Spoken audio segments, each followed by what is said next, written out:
Tinawag na nuisance at publicity stunt lang ni Senate President Tito Soto ang petisyong inihaing indirect contempt petition laban sa kanya kaugnay ng kanyang mga pahayag sa impeachment ni Vice President Sara Duterte. Ayon sa senador, protektado ng freedom of speech ang kanyang mga opinyon. Alamin ang detalye sa Agenda Weekend Report ni Ryan Reloban ng Abante. Tinawag ni Senate President Vicente Tito Soto III na isang publicity stunt ang inihain na petition for indirect contempt laban sa kanya ng ilang abogado sa Korte Suprema.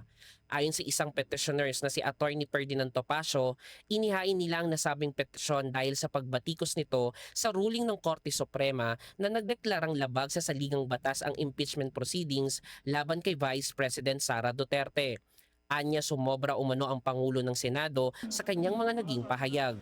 Kaya nga co-equal eh. Hindi mo pwedeng sabihin na mas magaling ka. Oo, na mas magaling ka. Co-equal. Kayo ay may ginawa kayo sa impeachment. May dumulog sa Korte Suprema. Sinabi ng Korte Suprema, excuse me, mali yung ginawa ninyo in the exercise of its duties. Dapat po yung galangin. Tayo parang bata tayo eh. Pag hindi natin nakukuha yung gusto natin, nagdadabog tayo, napipikon tayo. Hindi po dapat ganon ang Senate President. Pero sa inilabas na pahayag ni SP Soto, tahasan niyang sinabi na walang sapat na batayan ang naturang petisyon. Anya ang simpleng pagpapahayag ng hindi pagsang-ayon o pagbatikos sa desisyon ng korte ay hindi maituturing na indirect contempt at dapat bilang abogado, alam daw dapat yon ni Attorney Topacio.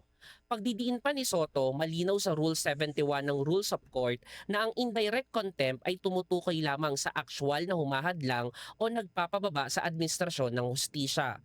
Dagdag pa ni SP Soto, ang kanyang mga pahayag ay protektado ng freedom of speech sa ilalim ng Article 3, Section 4 ng 1987 Constitution. Formal daw siyang tutugon sa petisyon sa sandaling hilingin ito ng Korte Suprema. Ayon kay Topacio, sakaling mapatunayang guilty sa indirect contempt ay posibleng magmulta ng 30,000 o 6 na buwan na pagkakakulong ang akusado.